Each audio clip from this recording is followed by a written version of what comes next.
فاطر السماوات والارض رب قد آتيتني من الملك وعلمتني من تأويل الأحاديث فاطر السماوات والارض انت ولينا في الدنيا والآخرة توفني مسلما والحقني بالصالحين صدق الله العظيم.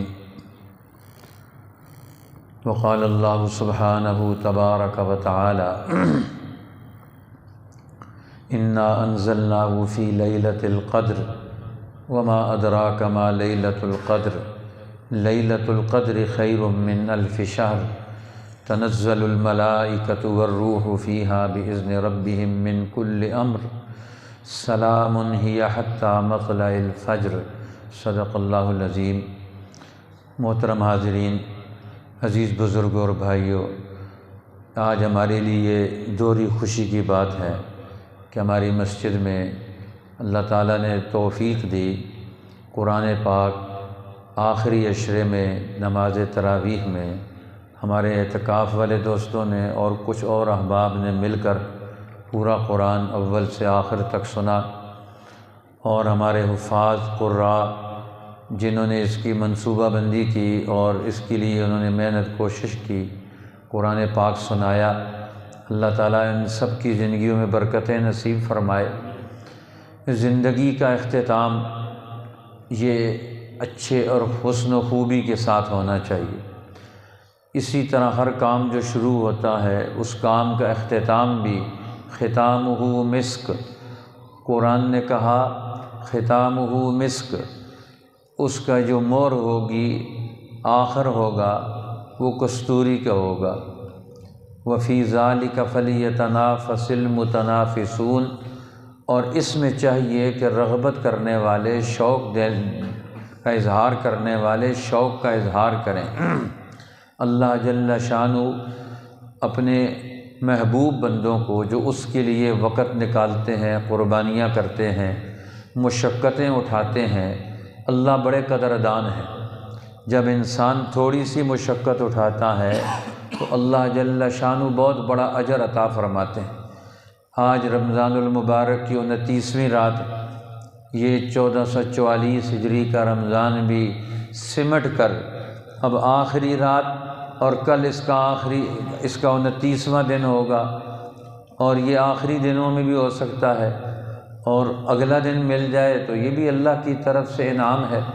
بہرحال حدیث پاک میں آتا ہے 29 پورے ہو جائیں تب بھی اجر و ثواب 30 کا ملتا ہے، اور 30 ہو جائیں تو پھر بھی اجر و ثواب 30 کا ملتا ہے. بہرحال اللہ تعالیٰ کے خزانوں میں دینے میں کوئی کمی نہیں ہے. ہم لینے والے بن جائیں اور دل ہمارے متوجہ ہوں، اور ہم گناہوں سے توبہ کر کے نئی ایمان اور عمل کی زندگی کی طرف ہمارا شوق، ہماری رغبت بڑھ جائے.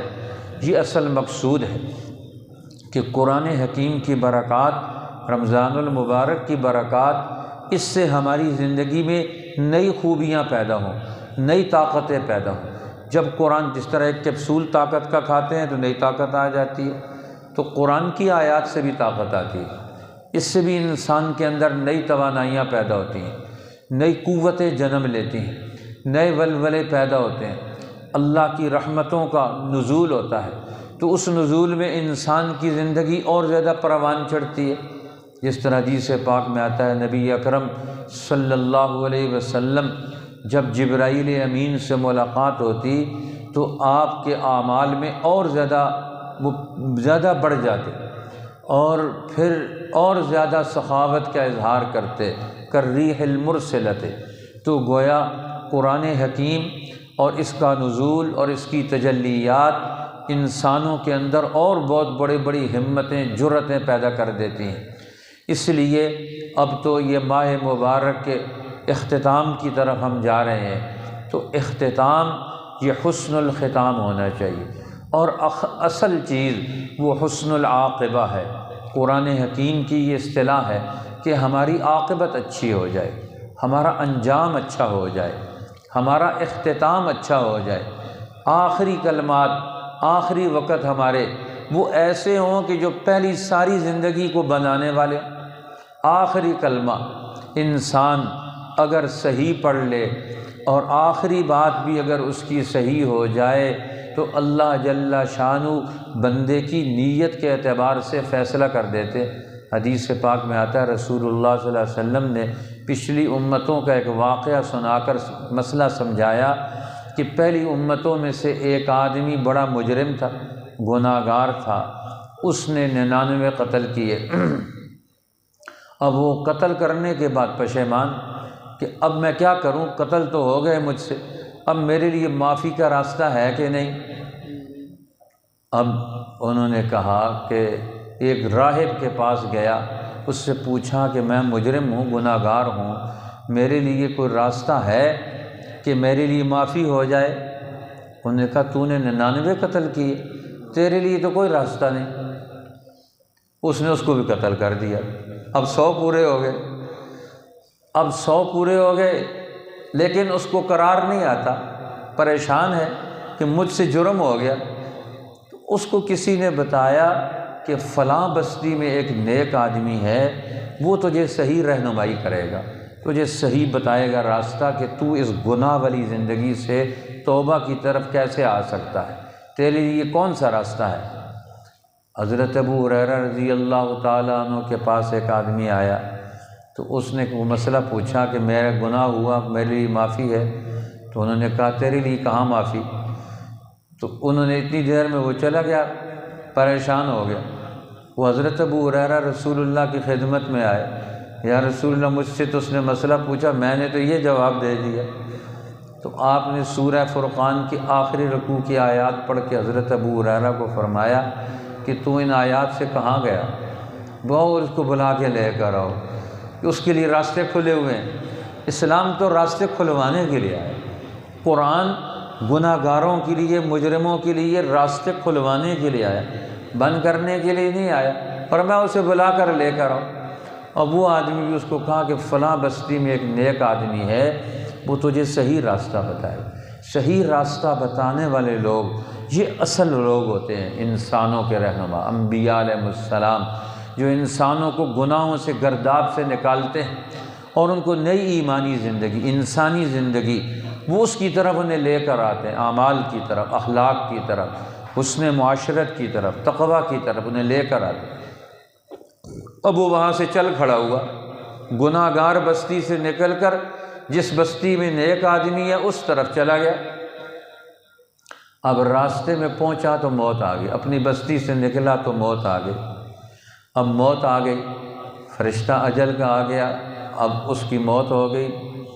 اب اس کو لینے کے لیے فرشتے آ گئے، عذاب والے فرشتے آ گئے، اس کو جہنم میں لے کر جائیں گے، اور رحمت والے فرشتے آ گئے، اس کو تو جنت میں لے کے جائیں گے۔ ان کا آپس میں مکالمہ ہو گیا کہ انہوں نے کہا کہ جہنم والے فرشتے، ساری زندگی تو اس نے گناہ والی گزاری ہے، اس کو ہم جہنم میں لے کے جائیں گے۔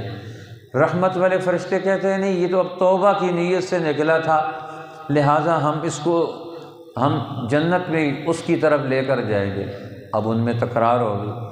اللہ نے فرشتوں کی ایک تیسری جماعت بھیج دی، انہوں نے کہا کہ آپس میں لڑو مت، جھگڑا مت کرو، قیسوا ما بین القریتین، ان دونوں بستیوں کے درمیان پیمائش کرو، یہ کس بستی کے زیادہ قریب ہے؟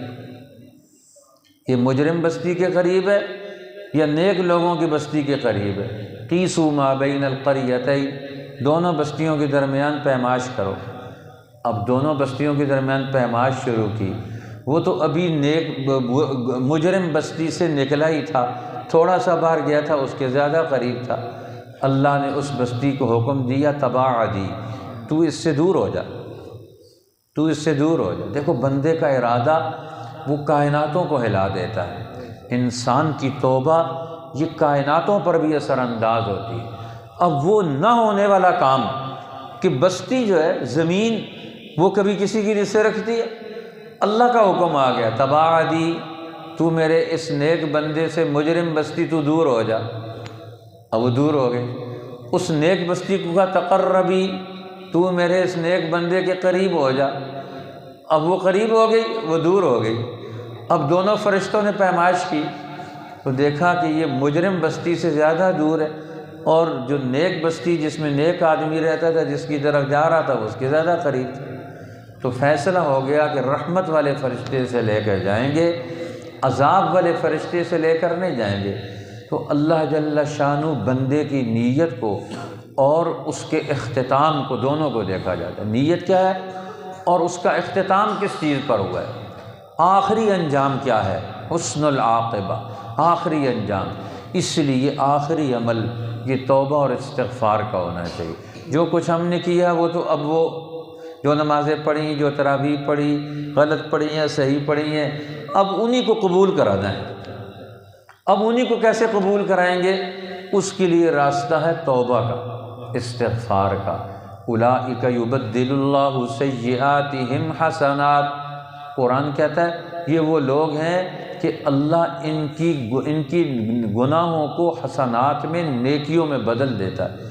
پیران پیر حاجی امداد اللہ مہاجر مکی رحمۃ اللہ علیہ فرماتے تھے اس کا یہ مطلب نہیں ہے کہ گناہ نیکیوں میں بدل جاتے ہیں، مطلب یہ ہے جو تم نے نیکیاں کی تھیں لیکن نیکی تم نے کی، طریقہ کار تمہارا غلط تھا، اس کی وجہ سے وہ نیکی گناہ بن گئی، تمہیں تو پکڑا جانا، نماز غلط پڑھی، روزہ صحیح نہیں رکھا، تلاوت میں خرابیاں کی، اب وہ تمہارے لیے جرم بن گیا۔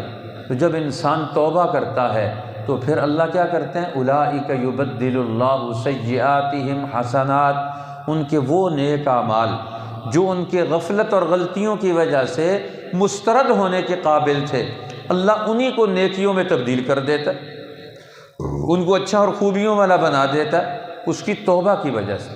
من تاب وعمل صالحا، شرط یہ ہے اس کے اندر ایمان ہو، توبہ ہو، رجوع ہو، اللہ کا حق مانے، اپنے آپ کو قصوروار سمجھے، تو پھر انسان کے لیے راستے کھلے ہوئے۔ سیدنا یوسف علیہ السلام، اللہ نے 120 سال زندگی ان کو عطا کی، ساری زندگی قربانیوں کی، مشقتوں کی انہوں نے گزاری، دین کی خدمات کی گزاری، جیلوں میں گزاری، کہاں کہاں انہوں نے وقت گزارا۔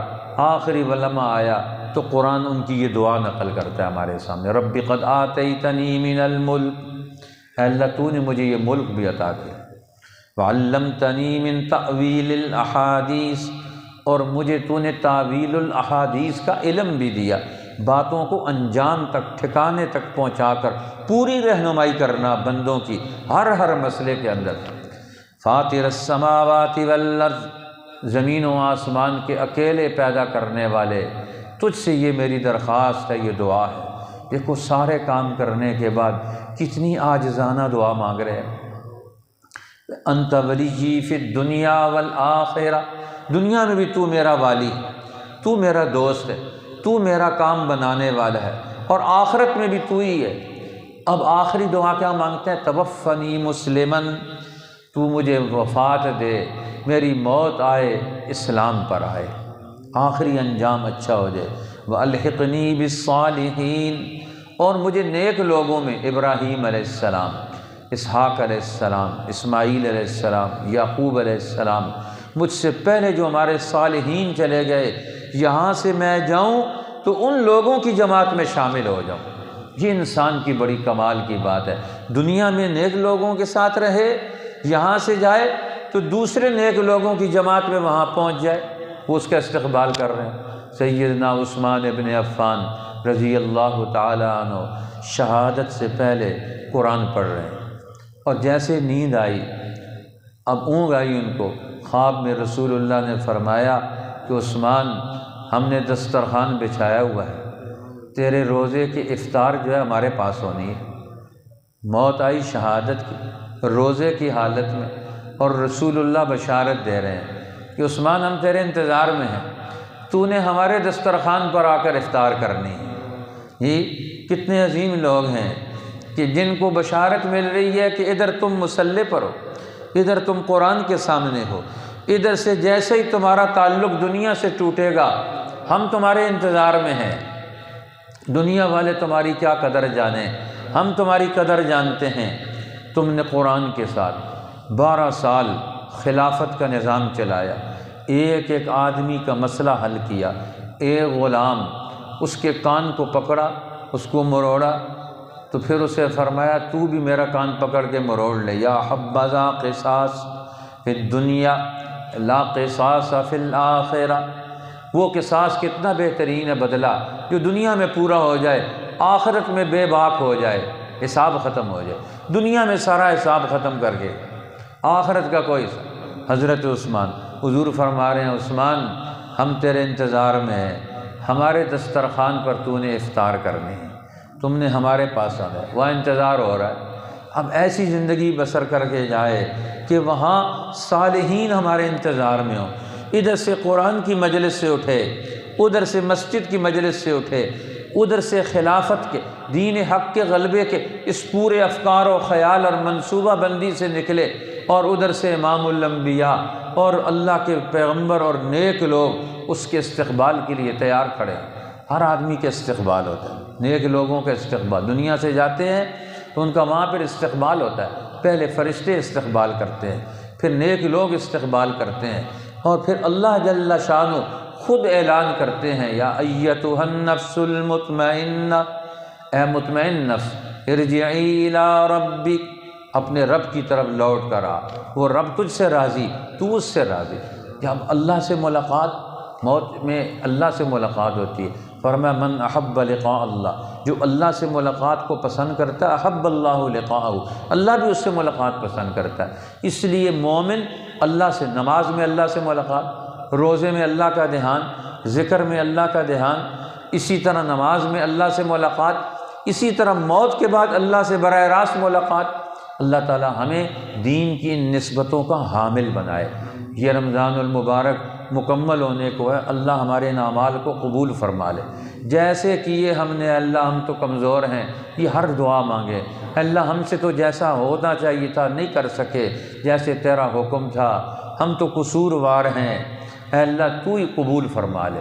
اب جتنا زاریوں سے دعائیں مانگیں گے، استغفار کریں گے، یہ استغفار اللہ کے حضور زاریاں یہ انسان تڑپا دینے والی ہیں۔ استغفار جب کرے انسان دل دہل جائے۔ شیخ الحدیث مولانا زکریا صاحب رحمۃ اللہ علیہ فرماتے ہیں، حضرت مولانا حسین احمد مدنی رحمۃ اللہ علیہ شیخ العرب والعجم سحری کوٹتے، ان کے گھر میں بھی کبھی کبھی قیام ہوتا، یا ادھر ادھر سفر پر جاتے ہوئے مزار علوم سہارنپور میں سحری کوٹ جاتے، اور پھر جب استغفار پڑھتے کلیجہ پھٹتا تھا۔ اس انداز سے اپنے گناہوں پر ندامت کا اظہار کرتے کہ شیخ الحدیث دیوبند کا ساری زندگی قربانیوں کی، لیکن اللہ کے حضور جب استغفار کرتے، شیخ الحدیث صاحب بھی فرماتے ہمارا بھی کلیجہ پھٹتا تھا، آنسو نہیں تھمتے تھے ان کے، راتوں کو استغفار، اللہ کو منوانا، یہ بڑی کمال کی چیز ہے۔ اللہ ہمیں یہ نسخہ کیمیا عطا فرما دے۔ سحری کو اٹھنا، حضرت شیخ عبد القادر جیلانی رحمۃ اللہ علیہ وہ فرمایا کرتے تھے، جب سے نیم شب کے اٹھنا، آدھی رات کے اٹھنے کا یہ ہمیں دولت ملی ہے، اس کے بعد ہمیں کسی دنیا کی دولت کی ضرورت نہیں جی۔ نیم شب کا اٹھنا، قیام، یہ وہ دولت ہے، دنیا کی ساری دولتیں ہیچ ہیں، اللہ رمضان میں ہمیں مفت میں دے دیتے ہیں۔ سحری کو ہم اٹھ جاتے ہیں، لیکن ہمیں قدر نہیں کہ یہ سحری کو اٹھنا یہ کتنی بڑی دولت ہے۔ اللہ کے سامنے کھڑے ہونا، اللہ کے سامنے استغفار کرنا اپنے لیے، پوری امت کے لیے، کہ ہم اس گرداب سے، اس غلطیوں سے، گناہ کے ماحول سے، ظلم کے ماحول سے نکلیں اور توبہ کریں۔ اللہ تعالیٰ ہماری توبہ قبول فرمائے، ہمیں ہمارے اعمال کو قبول فرمائے، ہمارے ان اداروں کو، ہماری اس مسجد کو، یہاں جتنے لوگ ہمارے ساتھ محنت کر رہے ہیں، جن لوگوں نے ہمارے والد صاحب مرحوم حضرت مولانا قاضی شمس الدین صاحب رحمۃ اللہ علیہ کے ساتھ اس شہر میں تعاون کیا، قدم بڑھائے، مشقتیں اٹھائیں، اور یہ دینی سلسلے اس پورے علاقے میں اور یہاں سے پوری دنیا میں پھیلے۔ الحمدللہ آج بھی وہ سلسلے جاری ہیں، ملک کے طول و عرض میں ان اداروں کا فیض پہنچ رہا ہے۔ اللہ اس کو قیامت تک قائم و دائم رکھے۔ درود شریف پڑھ لیں، دعا مانگیں۔